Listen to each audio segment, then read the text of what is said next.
Marcha fúnebre da sola Scriptura. Por quem os sinos dobram, tocam a marcha fúnebre da sola Scriptura. Por Bob Stanley. Fonte, site Defenders of Catholic Faith. Tradução Carlos Martins Nabeto. Bong. Bong. Bong. Por favor, faça um minuto de silêncio enquanto os sinos dobram, para aqueles que ainda acreditam na falsa doutrina da sola Scriptura, inventada pelo homem, mesmo após terem lido outros artigos demonstrando suas contradições. Eis que apresentamos uma série de perguntas muito sérias a esse respeito, para que sejam respondidas por seus defensores. Como o próprio nome já indica, sola Scriptura, você é capaz de apresentar os versículos bíblicos onde ele aparece explicitamente para autorizar essa doutrina. Em 2 Timóteo 3,16, Paulo disse: toda escritura é inspirada por Deus. Mas que escritura havia no tempo de Paulo? Paulo morreu em aproximadamente 67 depois de Cristo, de forma que a segunda epístola a Timóteo 2 Timóteo foi escrita antes desse ano. Existia o Novo Testamento na época da 2 Timóteo? Não, não existia. Também sabemos que não existiu um Novo Testamento por centenas de anos após a redação da 2 Timóteo. A única escritura disponível para Paulo era o Antigo Testamento. Portanto, você não pode usar este versículo para justificar a sola Scriptura, a não ser rejeitando todo o Novo Testamento. Toda escritura é inspirada por Deus. Foi o que Paulo disse. Mas de qual escritura ele se refere? A única escritura disponível naquele tempo era o Antigo Testamento hebraico, bem como sua tradução grega, chamada Septuaginta. Isto coloca na difícil situação de ter que aceitar os livros deuterocanônicos, que estavam na Septuaginta grega, usada pelos judeus de língua grega, inclusive Paulo. Lembre-se que estes foram os 7 livros rejeitados por Lutero, quase 1500 anos depois. Sabedoria, Eclesiástico, Judite, Tobias, 1 Macabeus, 2 Macabeus e Baruque. Uma vez que estas duas traduções eram as únicas disponíveis para Paulo e ele disse que toda a escritura era inspirada por Deus, então também estes 7 livros foram inspirados por Deus, ou não? Se não, quem poderia ter autoridade para removê-los? Você se lembra que a Bíblia proíbe que se acrescente ou retire algo da palavra de Deus e o que acontecerá para aquele que o fizer? Portanto, você não pode usar 2 Timóteo 3,16 a 17 sem rejeitar todo o Novo Testamento e você tem que aceitar aqueles 7 livros como inspirados. Mais uma vez, já que Paulo disse que toda escritura era inspirada, você acredita que esta advertência vale também para a escritura futura após 2 Timóteo? Obviamente não, pois Paulo não faria uma declaração sobre escritos futuros, pois não teria como conhecer seu conteúdo. Se você insiste em acreditar que ele abrangia os escritos futuros, então você terá que admitir que centenas de livros, que foram rejeitados por serem não inspirados apócrifos, são, na verdade, inspirados pois Paulo assim o disse segundo a sua crença. A propósito, quem rejeitou estes diversos livros não inspirados e manteve somente os livros que você encontra na sua Bíblia? Por que você cita 2 Timóteo 3,16 a 17 fora do contexto? Todos aqueles que creem na sola Scriptura com quem conversei, citam os versículos 16 a 17 e estes versículos são tudo. Esta é a maior razão por que alguns têm a falsa compreensão da Bíblia. Por favor, leia 2 Timóteo 3,1 a 6. É o que está acontecendo hoje. O versículo 7 é um dos principais e vai de encontro com os crentes da sola Scriptura sempre aprendendo, mas sem jamais poder atingir o conhecimento da verdade. Os versículos 8 e 9 reforçam o versículo 7. No versículo 10, Paulo elogia Timóteo por seguir sua doutrina. qual era sua doutrina? Era ela um livro que Paulo escreveu? Não, Paulo fala oralmente. Sua doutrina era a tradição oral, a qual ele passava aos outros. Nos versículos 11 e 12, Paulo se diz perseguido e avisa que o mesmo se sucederá conosco. O versículo 13, outro dos principais, fala que alguns levarão outros a caírem no erro, e isto se agravará. A falsa doutrina da sola escritura é parte do agravamento tratado por Paulo. Agora se torna mais interessante no versículo 14, permanece firme naquilo que aprendeste e que foram confiadas a você. O que este versículo pode possivelmente significar se não manter as tradições que lhe foram transmitidas?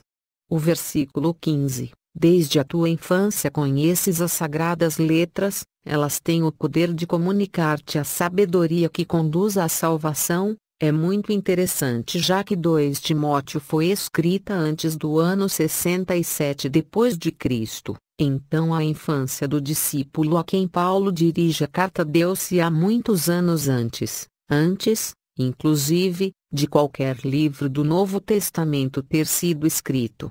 Aqui, novamente, você terá que aceitar que Paulo referia-se ao Antigo Testamento e rejeitar todo o Novo Testamento. Como aqueles que creem na sola escritura já estão familiarizados com os versículos 16 e 17, citados fora do contexto como demonstrei, então não precisarei comentá-los. Em resumo, as pessoas de hoje desconhecem a verdade porque se desviaram do caminho apresentado pelos versículos 1 a 9 da 2 Timóteo, manter as tradições que nos foram confiadas e estar preparados para a perseguição. Como consequência, lemos nos versículos 10 a 13. Eu poderia então afirmar que nós, católicos, somos perseguidos por manter as tradições, você não acha? Os versículos 14 e 15 dizem que devemos continuar na verdade que aprendemos a partir da tradição oral. Para isso, usamos as Escrituras, já que elas são úteis para o ensinamento, como lemos nos versículos 15 a 17. Nós, católicos, obedecemos a tudo o que está escrito em 2 Timóteo 3. E você? Quando você citar a Escritura, por favor não a cite fora do seu contexto, pois é fácil cair no erro, agindo dessa maneira. Volto, então, a perguntar qual versículo explica a doutrina da sola escritura. Porque aqueles que creem na sola escritura ignoram tantos versículos na Bíblia que nos instrui para fazer exatamente o contrário do que os teimosos da sola escritura afirmam que deve ser feito.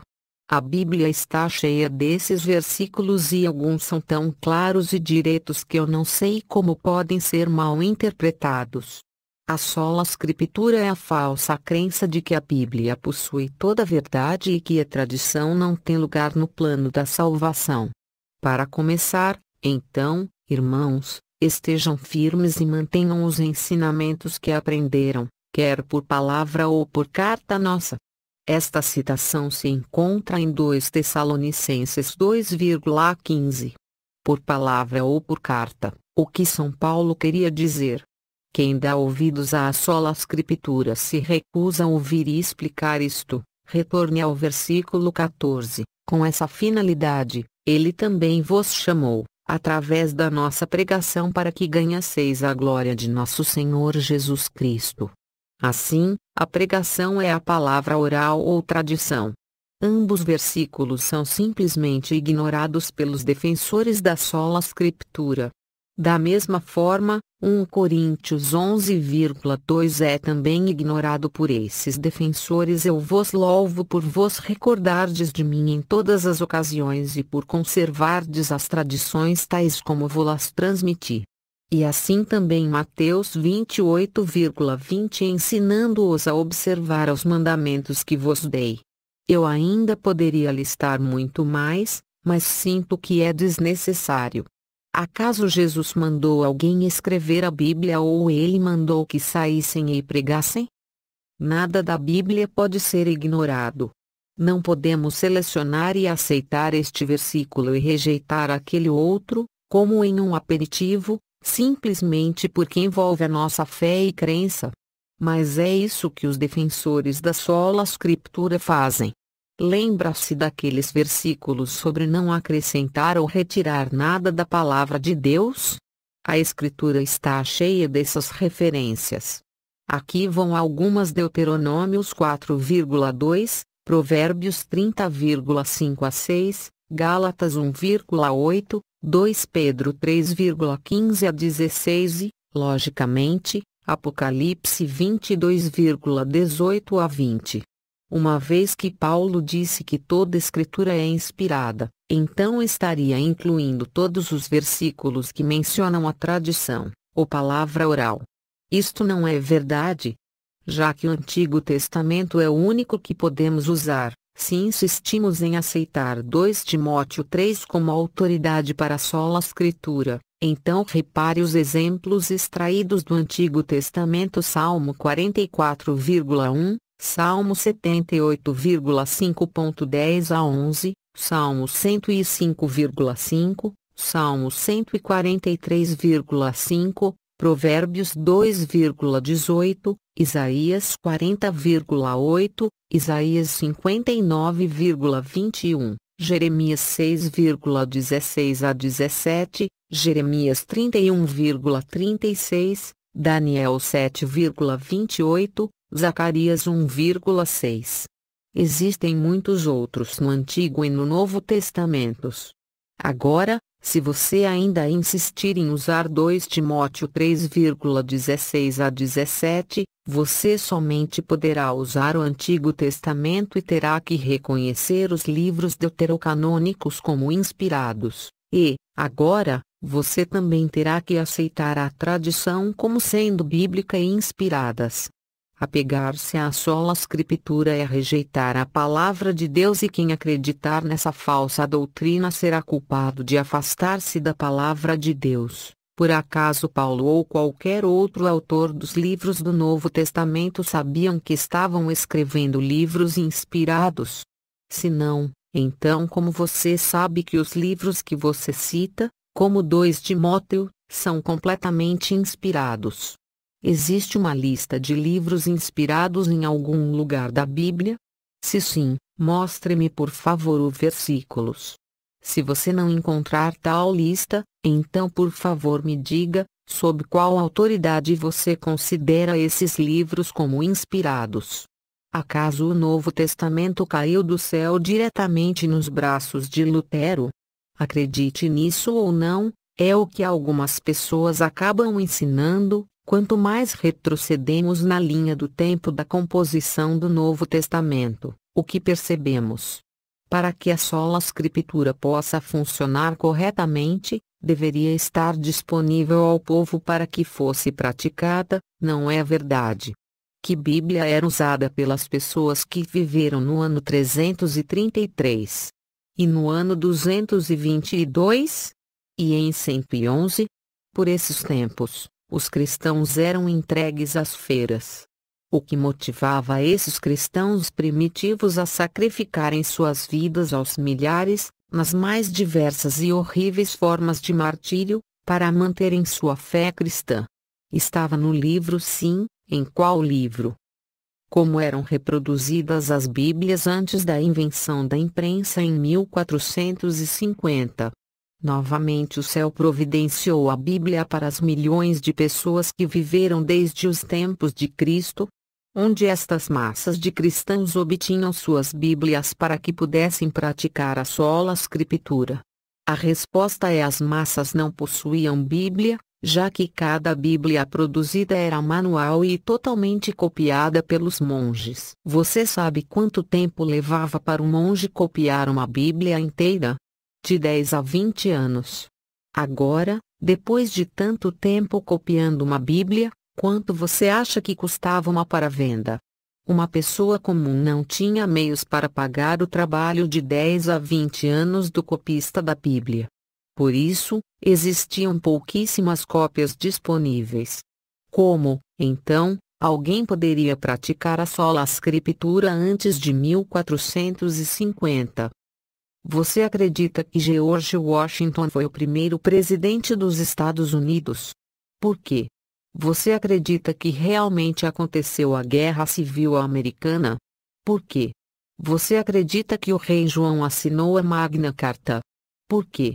Nenhum destes fatos está na Bíblia, ainda que você acredite neles, ou aprendeu a acreditar neles ou apenas estão registrados nos livros de história. Por quê, então, você não acredita em nada sobre a Igreja Católica, tal como o primado de Pedro, que Pedro esteve em Roma, que Pedro foi o primeiro Papa, exceto se você puder encontrar a referência na Bíblia?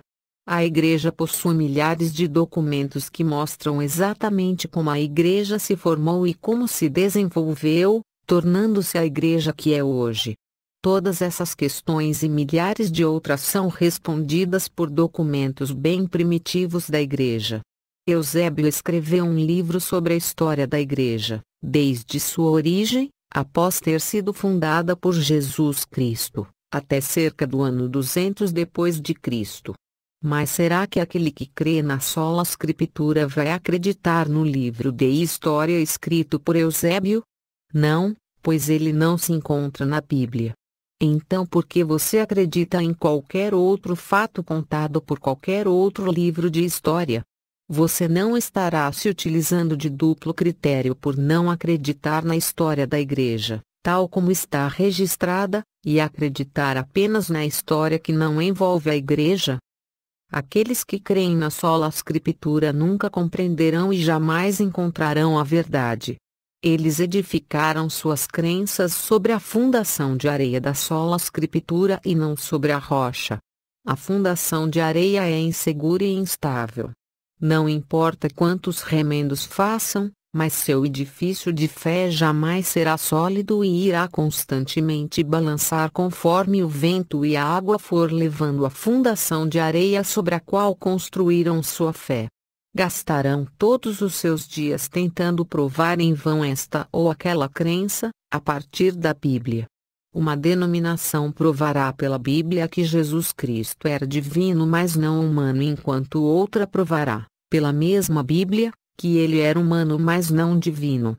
A falsa doutrina da sola escritura criada pelo homem simplesmente não funciona e jamais funcionará. A doutrina da sola escritura surgiu em cena apenas na época da Reforma Protestante. Não existia, nem poderia existir, antes da invenção da imprensa, quando as Bíblias finalmente se tornaram disponíveis a um baixo custo e em abundância para as massas populares. A doutrina da sola escritura é antibíblica, como demonstrei, não é histórica antes da Reforma e é impraticável. Esta falsa doutrina da sola escritura e a interpretação individual da Bíblia, proibida pela própria Escritura, confira 2 Pedro 1,20. São a principal causa da fragmentação do corpo de Cristo no protestantismo. Existem, no mundo de hoje, aproximadamente 28.000 denominações protestantes. Como você poderia explicar estas divisões? Cada uma afirma deter a verdade, como o Espírito Santo a comunicou. São 28.000 Espíritos Santos revelando cada verdade? Ou existe apenas um Espírito Santo revelando uma verdade diferente para cada uma delas? Jesus Cristo disse haverá um só pastor e um só rebanho, confira João 10,16. Ele não disse que haveria 28.000 pastores com um só rebanho. Como você explica a razão de existir 28.000 divisões no protestantismo?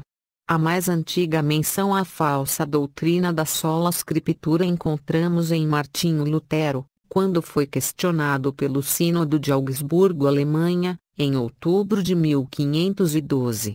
Em seu apelo ao concílio, Lutero colocou a Bíblia e sua decisão conforme sua interpretação acima do Papa.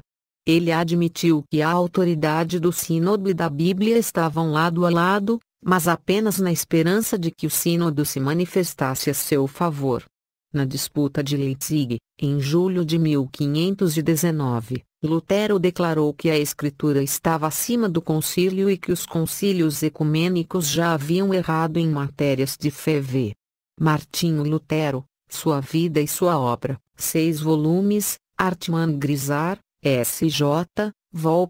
4, páginas 388 a 389, 1930.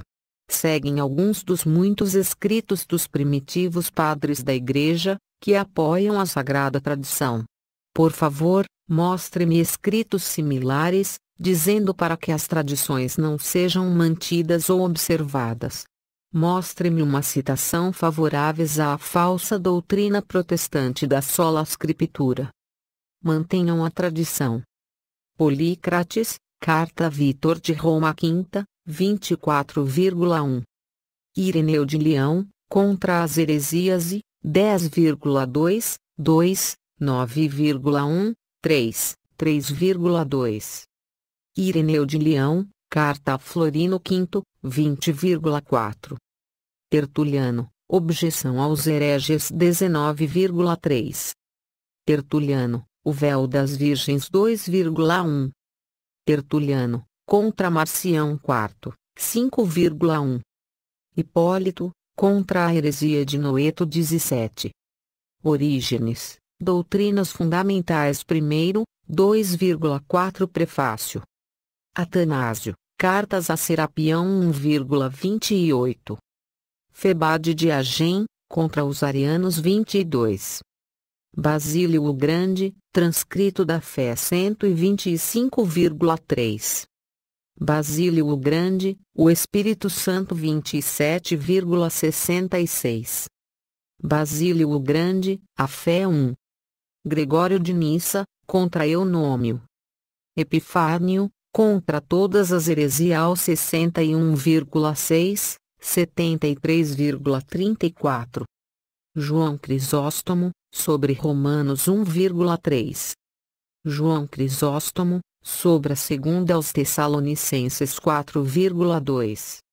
Jerônimo, Diálogo entre Luciferano e Cristão 8. Agostinho, Carta a Januário 54,1, 1,3. Agostinho, Contra a Carta de Manes 5,6. Agostinho, O Batismo segundo, 7,12, 4, 24,31. Agostinho, Interpretação Literal de Gênesis 10,23,39. Agostinho, A Cidade de Deus 16,2,1. Agostinho, Contra Juliano I, 7,30, 2, 10,33. Inocêncio I, Carta ao Concílio de Cartago 29,1. Teodoreto de Ciro, Carta a Florencio 89. Vicente de Lerins, A Agenda 2,1, 9,14, 20,25, 22,27. Gregório I, Homilias sobre Ezequiel II, 4,12. João Damasceno, Homilias 10,18. Para encerrar, aqui vão mais algumas perguntas para aqueles que acreditam na sola scriptura. Será o último prego necessário para fechar o caixão desta falsa doutrina caso você não saiba responder a estas simples questões. Onde Jesus ordenou que a fé cristã somente poderia se basear na Bíblia? Onde Jesus ordena a seus apóstolos a escreverem a Bíblia? Onde, no Novo Testamento, os apóstolos falam às gerações futuras que a fé cristã se baseará na Bíblia? Os protestantes afirmam que Jesus condenou categoricamente toda a tradição oral, Mateus 15,3.6, Marcos 7,8 a 13. Se isto é verdade, por que ele ordena a tradição oral aos seus ouvintes dizendo que eles devem obedecer os escribas e os fariseus quando estes estiverem sentados na cátedra de Moisés, Mateus 23,2. Os protestantes afirmam que São Paulo categoricamente condenou toda a tradição oral, Colossenses 2,8. Se isto é verdade, porque ele diz aos Tessalonicenses para que fiquem firmes na fé e guardem as tradições que ensinamos, oralmente ou por escrito, 2 Tessalonicenses 2,15, e elogia os coríntios por estes manterem firmes nas tradições, 1 Coríntios 11,2. Se os autores do Novo Testamento acreditavam na sola Escritura, porque às vezes eles dão à tradição oral a autoridade como palavra de Deus, Mateus 2,23, 23,2, 1 Coríntios 10,4, 1 Pedro 3,19, Judite 1,9.14.15. Onde, na Bíblia, a palavra de Deus está restrita somente àquilo que está por escrito. Como nós sabemos quem escreveu os livros que chamamos de Mateus, Marcos, Lucas, Atos, Hebreus e 1 a 2, 3 João? Sob que autoridade ou princípio, poderíamos aceitar como escritura livros que sabemos que não foram escritos por um dos 12 apóstolos? Onde na Bíblia encontramos uma lista inspirada e infalível dos livros que devem pertencer à Bíblia? Como sabemos, usando somente a Bíblia, que os livros do Novo Testamento são inspirados, mesmo quando eles não afirmam ser inspirados? Como sabemos, usando somente a Bíblia, que as cartas de São Paulo, escritas para congregações e indivíduos do primeiro século, deveriam continuar sendo lidas por nós, 2000 anos depois, como escritura? Aonde a Bíblia afirma ser a única autoridade para o cristão em matérias de fé e moral. A maioria dos livros do Novo Testamento foram escritos para abordar problemas bem específicos da igreja primitiva, e nenhum deles é uma apresentação sistemática da teologia e fé cristã. Sobre qual base bíblica os protestantes acham que tudo o que os apóstolos ensinaram se encontra nos escritos do Novo Testamento? Se os livros do Novo Testamento são auto-autenticados pelo ministério do Espírito Santo para cada indivíduo, então por que havia confusão na igreja primitiva sobre quais livros eram inspirados, tendo sido alguns livros rejeitados pela maioria? Se o significado da Bíblia é tão claro, tão fácil de ser interpretado, e se o Espírito Santo conduz cada cristão a interpretá-la corretamente, então por que existem mais de 28 mil denominações protestantes e milhões de indivíduos protestantes, todos interpretando a Bíblia diferentemente? Quem tem autoridade para arbitrar cristãos diferentes que afirmam ser liderados pelo Espírito Santo em interpretações mutuamente contraditórias da Bíblia? E, já que cada protestante pode admitir que sua interpretação é falível, como pode um protestante em boa consciência chamar algo de heresia ou obrigar um outro cristão a acreditar em algo particular? Os protestantes geralmente afirmam que todos concordam nas coisas importantes. Quem é capaz de decidir com autoridade o que é importante na fé cristã e o que não é? Como pôde a igreja primitiva evangelizar, sobreviver e prosperar durante os primeiros 350 anos, sem saber ao certo quais livros pertenciam ao cânon da Escritura? Quem na igreja tem autoridade para determinar quais livros devem pertencer ao cânon do Novo Testamento e fazer esta decisão obrigatória para todos os cristãos? Se ninguém tem esta autoridade, então eu posso remover ou adicionar livros ao cânon bíblico conforme a minha própria autoridade.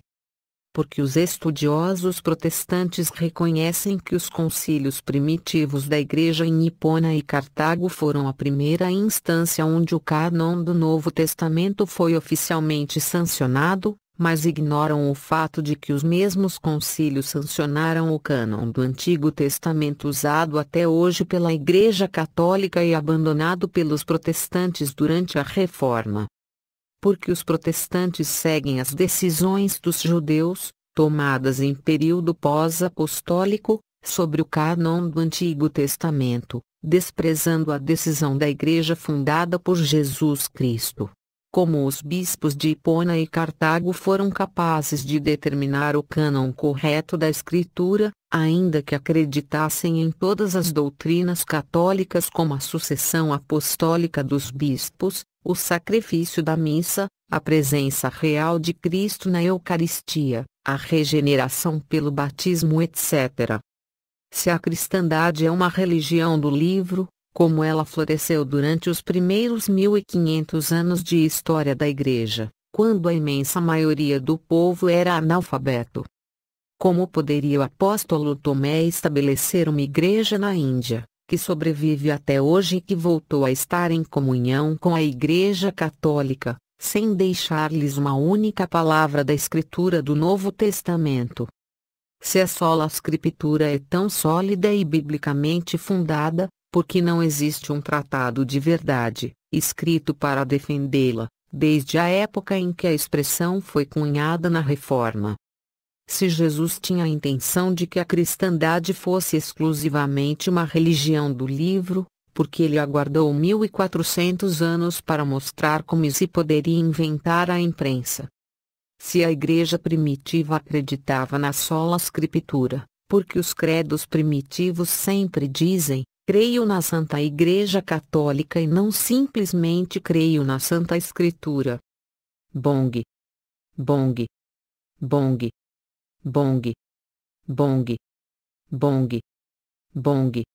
Desculpe, mas o paciente faleceu e sangrou até morrer. Retirado do site Respostas Católicas do Jaime Francisco de Moura. Respostascatólicas.webnode.com.br Weblink. Catolicismo.olazite.com Weblink. E transformado em audiobook por católico formado e informado e católico preparado.